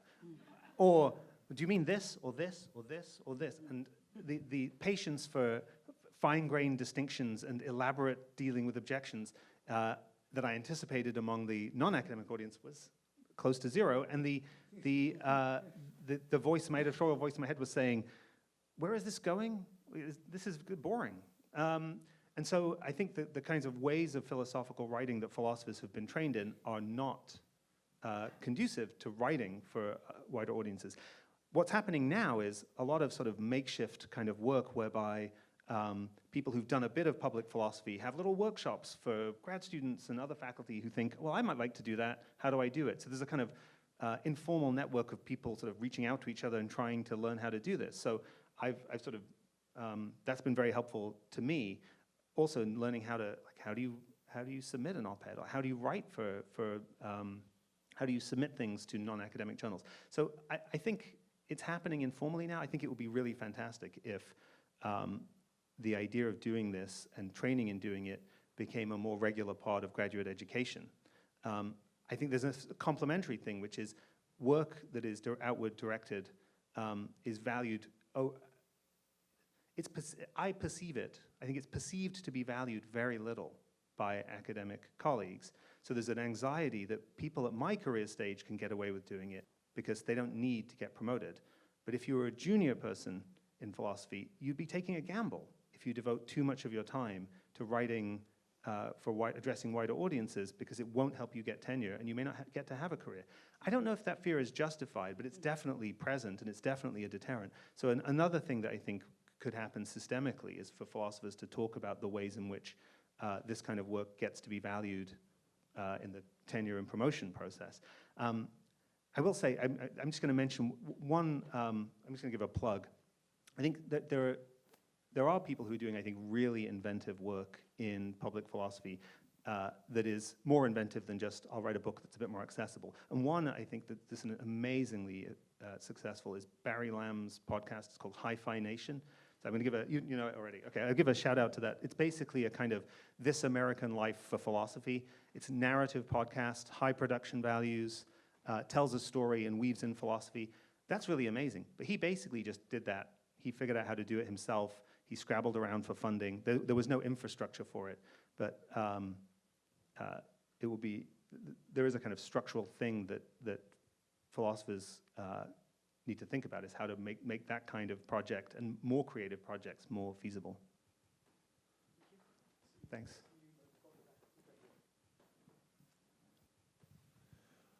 Thank you. Everyone's talking about public philosophy and being done in the setting of the medium of writing.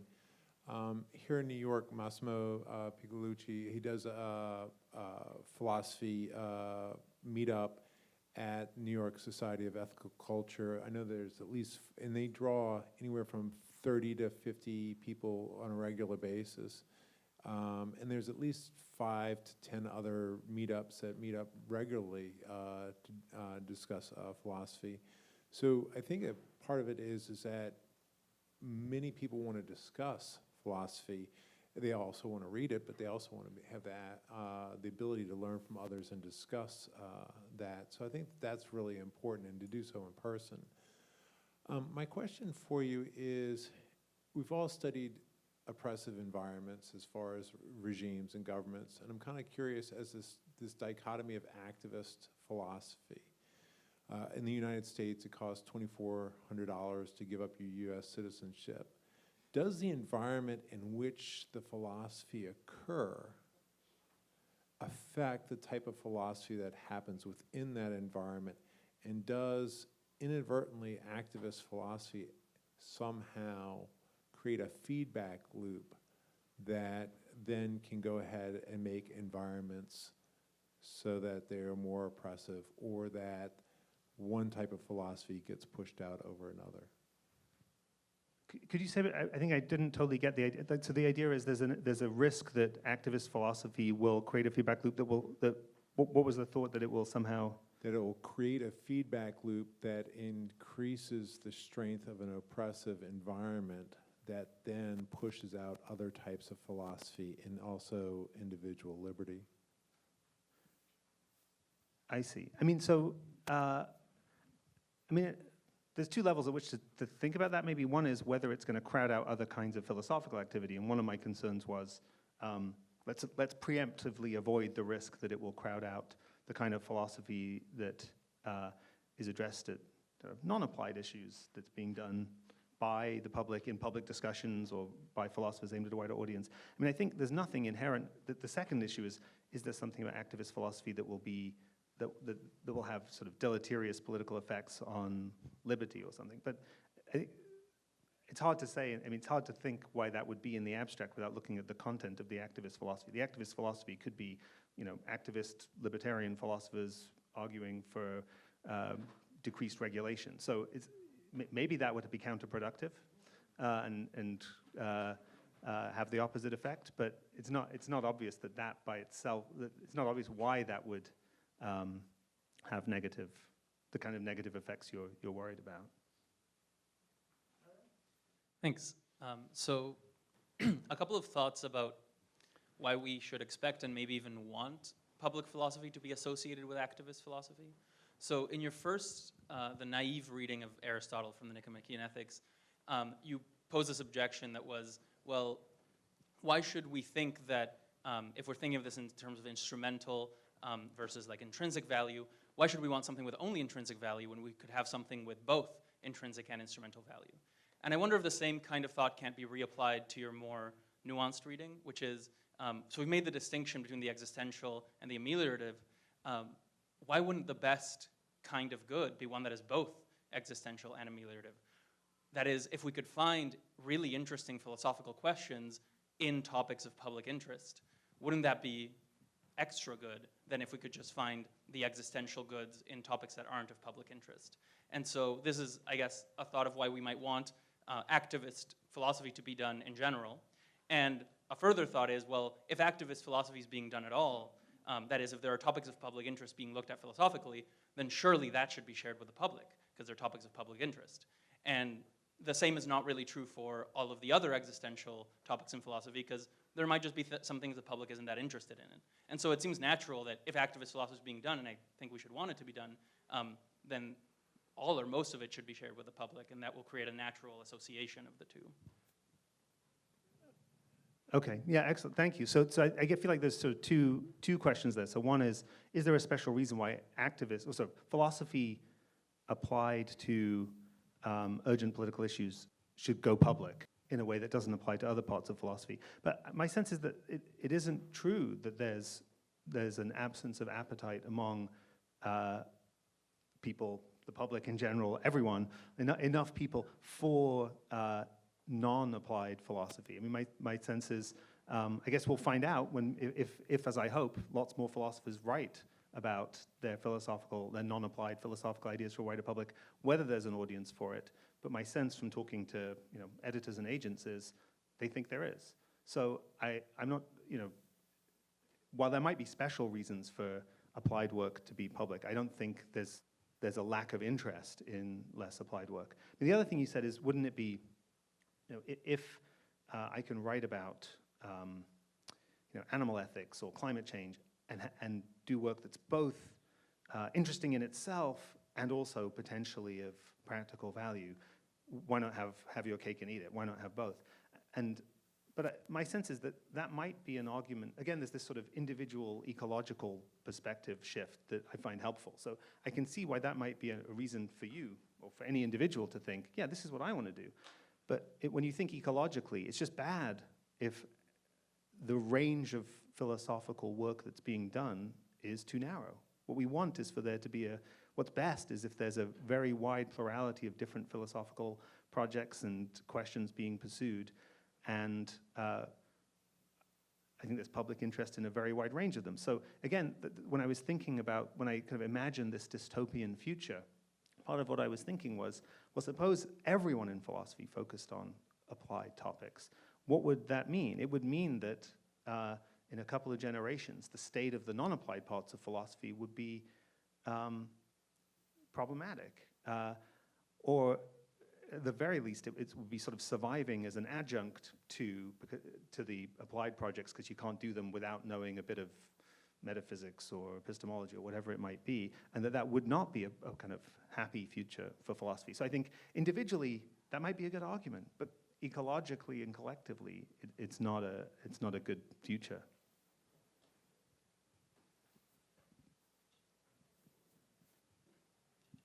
Thanks. So I really appreciate the distinction between activist and non-activist public philosophy. I think the concern about the efficacy of activist public philosophy can be eased a little bit by thinking about the forms that public philosophy can take that aren't just writing and speaking for a general audience. So think of like the effective altruist movement, or that they've organized themselves pretty, effectively. You can think of my colleague at Brooklyn College works with the Participatory Budgeting Project. He thinks of himself as a political philosopher doing work directly with policymakers. Anita Allen talked at the last APA about affecting like the Indian Supreme Court's decision-making about privacy. I mean, there's ways that people can do public philosophy through institutional avenues and in ways and collectively through organization that aren't just like writing op-eds and talking to people. Of course, that stuff is 100% super valuable, but I think activist public philosophy can be quite effective when it takes the right institutional form. Maybe I'll also add one plug for the Public Philosophy Network, which is a formal national organization that gets public philosophers together to share best practices and collaborate with each other and stuff like that. But yeah. Thank you. Yeah, so that's very helpful. So yes,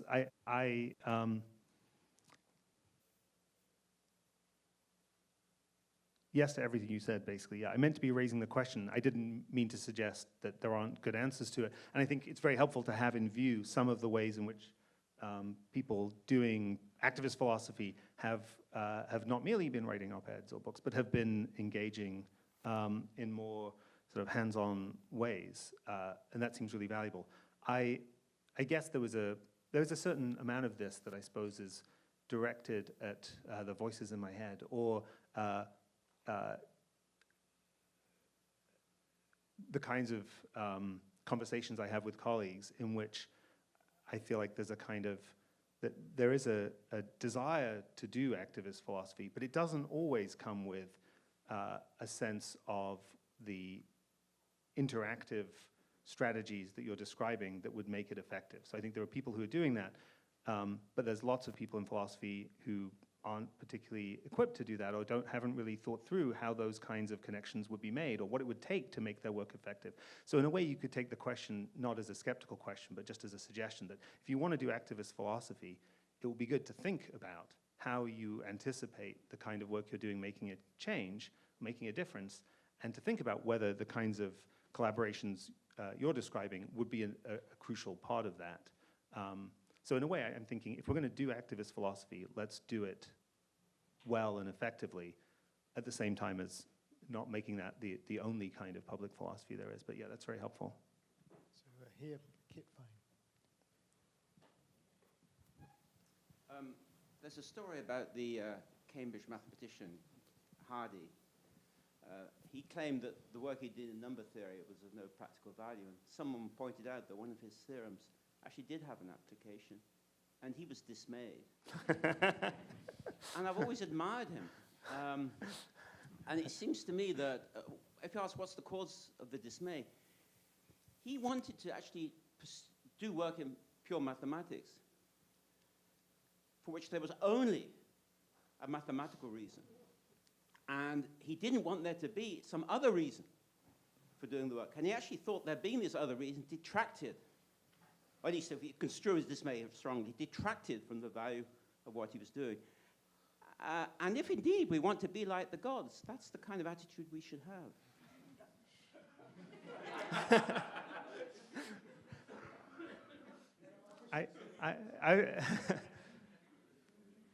Exactly. It's one of, yes, if indeed we want to be like the gods. I mean, there is yeah, I think that there is something to that, the thought that Aristotle is channeling there, that it's something that one might be at least ambivalent about the practical value of one's work, insofar as its having practical value reflects something regrettable. That you wish there weren't any need for it, and you wish we weren't the kinds of, there's a perspective from which I can imagine thinking, I wish we weren't the kind of creatures who needed anything but, what is it, pencils and paper, except and erasers, and the philosophers don't need erasers, or whatever the joke is. Is that, philosophers don't need wastebaskets? Yeah, but yeah, no, I think this brings into view a question I think I haven't tried to address, but that came up early on, namely how to think about what kinds of human needs are regrettable, and whether we should share this sort of Aristotelian perspective that does seem intelligible to me, on which every kind of need, every kind of dependency can come to seem like it's regrettable. So most of the time I feel very positive about public philosophy and encouraging both the activist and the non-activist versions of it, and I'm happy to see an increasing public profile in the United States anyway for philosophers. But one of the things that gives me pause is that there are countries in the world, they'll remain nameless, some of them in Western Europe, but also in other parts of the world, where historically philosophy of both varieties, activist and non-activist, applied, non-applied, has historically had a much higher public profile than here. And that does seem to go hand in hand with the professional philosophy not being very strong in those countries. And I've often wondered whether there is a connection between the two, whether when you have that much public consumption of philosophy, it creates a market for diluted and not necessarily very high quality stuff, which ends up then dominating in certain ways. Anyway, just a cautionary observation. That's very interesting. I mean, so that it's tricky to, again, sociological question, tricky to know how much sort of university structures and so on are playing a role in the kinds of things you're reporting as sort of weaknesses in the kind of academic philosophy done in nameless countries. Yeah, and I think there's something to the thought that maybe this is a thing I didn't emphasize, but should have emphasized about the sort of ecological perspective is there's another kind of risk of valuing public philosophy will be to think, well, everyone should be doing this. This is what philosophy should be. And in fact, I think, again, if you think individually, you might make a case that you want to do that, and that's fine. But again, ecologically, if you're looking at the sort of health of philosophy, it's really important that there be philosophers, I think, philosophers doing work for which they're not at all worried about whether they're doing it in a way that will be intelligible to a wider public. And I think the health of philosophy absolutely depends on that. So that it would be terrible if sort of the public-facing stuff came to supplant that kind of work. And that's one of the things that I find, the thing I joked about at the beginning of the talk, namely the philosophers who decide that their first and most glorious act of public philosophy is to denounce their colleagues for writing driveling garbage that only other philosophers can read. I think it's just incredibly wrong-headed, because I think that it's crucial to the health of philosophy that people are able to explore things at the level of depth and difficulty that makes it very hard to make it accessible. And they're not, while they're doing it, they're not worried about that. And that does seem crucial. I mean, there's another thing I can't resist saying about the sort of, that I think philosophers get wrong, I think, that is, again, for me, illuminated by thinking ecologically, which is people often say there's too much being published. And what should happen is the journals should just become much more restrictive. And I think, in any individual case, that might seem like a good move. But if you think ecologically, we're just not reliable as a community. We're not reliable enough at detecting what's of value and will be of value for the effects of somehow, say, halving acceptance rates to be anything other than the destruction of, or the sort of consigning to the waste bin of enormous amounts of very valuable philosophy. So actually, if you look ecologically, it may not be that we've got the balance perfect, but having relatively low barriers to publication where a lot of stuff gets published, much of which won't be very important, seems as a kind of collective strategy, not a bad idea. And that's another case where I think philosophers maybe don't think always enough about the discipline as a kind of sociological phenomenon. Okay, I think the final question is at the back. If you still wish your question. Thanks a lot. So I was just wondering, so my reaction to Mill's passage when he's talking about Wordsworth is that this poor guy, like, he just had this nervous breakdown, and he's looking to philosophy for some kind of solution or rationalization, when really, like, he should be going to the French Riviera and, like, getting some therapy to deal with his dad, right? So this kind of made me think of this sort of methodological question I have, which I know is not the main point of your talk, but do you ever think that sometimes people are bringing in philosophy as a solution to problems that philosophy wasn't really meant to solve? Like, here, you should have been looking to maybe a more psychological solution. So I guess, I don't know if there's a danger this poses, but I guess I was just wondering if you have any thoughts on, hey, when should we look to philosophy when dealing with these crises, personal crises, as opposed to other kinds of causal stories?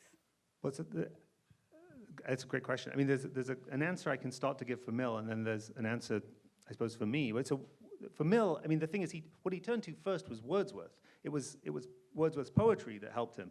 The philosophy came in later when he asked the question, why did Wordsworth's poetry help me? But now you're right that there's a question, might his answer at that point have just been psychological? Like it doesn't tell you anything deep about the nature of the good life or different kinds of value. It's just that for me, psychologically, at that point, it was really helpful. I mean, one of the other things he reports is that he started to feel better when he was reading Marmontel's memoirs. And there's a passage in the memoirs where Marmontel recounts the death of his father. And Mill says, yeah, when I read that passage, for some reason I started to feel better. I can't put my finger on it, but something about it really. Yeah. So there are definitely moments where he's not attempting to make philosophical hay out of the things that made him feel better. It just happens that in this case it did. So when I was writing the midlife book, I was sort of in this period of feeling like, I'm just going to keep doing philosophy. It's incredibly luxurious. I have this wonderful life. Why am I feeling like it's completely empty? And I started thinking, well, it's a question about the good life. Maybe philosophy will be helpful. But like you, I went into it thinking it might be helpful. It may be that at the end of this, I'm like, yeah, philosophy is not helping at all. And I certainly don't think, and certainly wasn't true for me, that philosophy by itself somehow transformed my life and got me out of the malaise. Like there was plenty of therapy and meditation and other things too, and it's not like I feel like I'm exactly on the other side of this. So I think you're right to suggest that there are limits to what philosophy can do. On the other hand, I don't think we know a lot about what those limits are, because philosophers have spent less time thinking about the question, how far can philosophical reflection on the good life be helpful to people, than they might have done. A lot of what I did in the book, for instance, the stuff that Jessica was mentioning, was about regret. There's these elaborate discussions about regret and the temporality of preference and so on that have been pursued in ways that make them look often a little bit abstract, but turn out to be about this an inch away from applying to kind of human difficulties that almost everyone is struggling with at some point in their life. So I feel like there's a lot of untapped illumination in philosophy that we can try to exploit and make available to people, even if we're not thinking philosophy is everything. Okay, sorry, we're out of time, but outside there is, if not a symposium, then at least a reception, and you're very welcome to come and pursue the discussion with Kieran there. First, I think we should thank him for that rarest of things, a near perfect example of its own subject matter. So